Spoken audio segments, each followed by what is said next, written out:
Hi, my name is Michael Scana, and the claim I'm responding to is Americans use technology more as a luxury rather than a privilege, as it increased fast pace of life. The advocate's secondary claims were technology projects children's creativity. Second, technology has increased a fast-paced life for many Americans as they use it constantly. And third, technology causes many people distress. First, I want to talk about the main proposition of this argument. The advocate stated, Americans use technology more as a luxury rather than a privilege. I don't see how this works. The first problem is luxury and privilege are not opposites.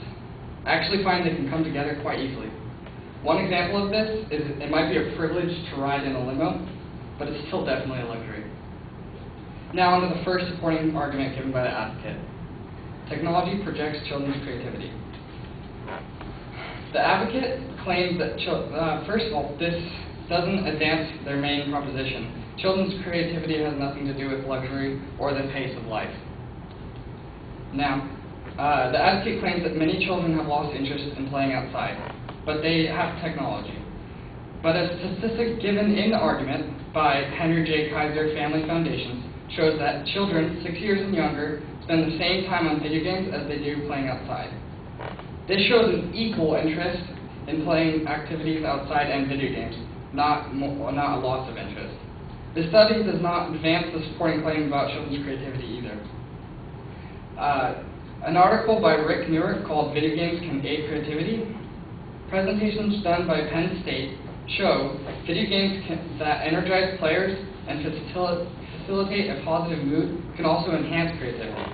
However, the study also finds that when the players who were not highly energized had a negative mood registered at the highest creativity. So basically, video games actually that stimulate a high energy or stimulate a negative mood increase creativity in the kids. And this research was done by having the kids take a test after playing certain video games.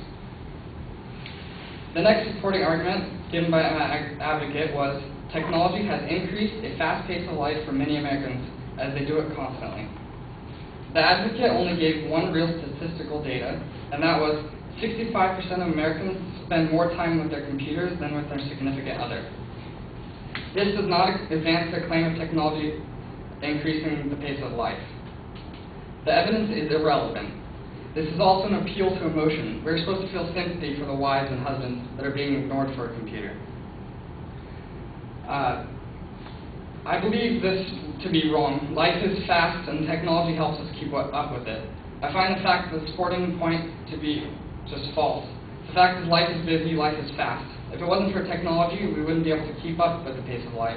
If we didn't have cars, we couldn't get to places on time. And if we didn't have computers, we couldn't register for class.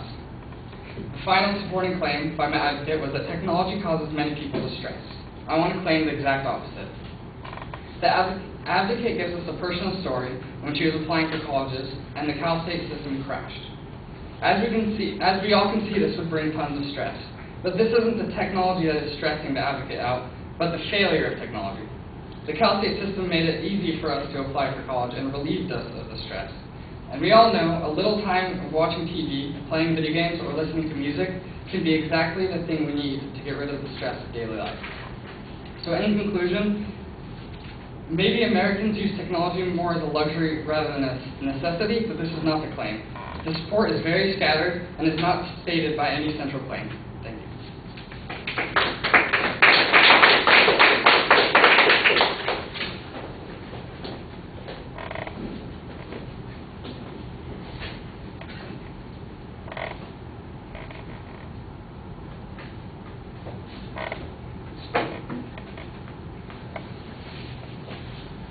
All right, well, the proposition that you're dealing with was oddly phrased and a little bit confusing, and I thought you did an okay job trying to simplify it and define what it is that is really being discussed here. I thought you had an interesting explanation about why luxury and privilege are not really contradictory terms, and a good explanation to illustrate that. Your signposting on the secondary points is fine.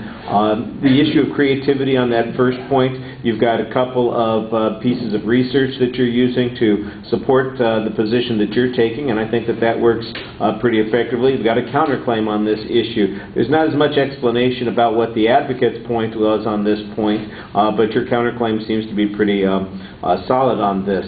The argument about you know, the amount of time that the kids spend inside and outside, I thought that that was okay, but like I said, I guess it was the Penn State study that you referred to on the second part is really the counterclaim. The issue of it being fast-paced and kind of the challenge to the relevance of the statistics on the second point was okay, although I think you could have a little bit clearer explanation about why that statistical comparison isn't meaningful.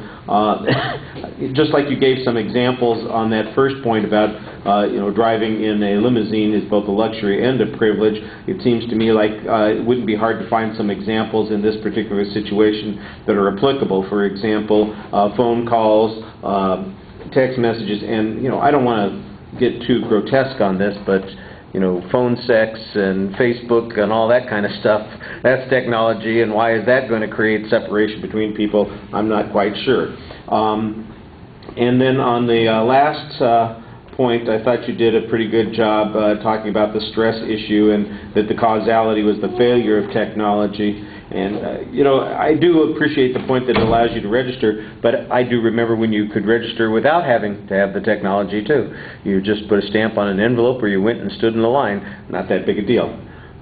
Although I got to tell you, the first time I registered for classes at college at SC, back in the old days, 12 hours on campus that day, standing in a whole bunch of lines, getting cards to take that class, and then going someplace else and getting another line to pay the fee bill. You had to stand in line for every class. You had to get approval from people.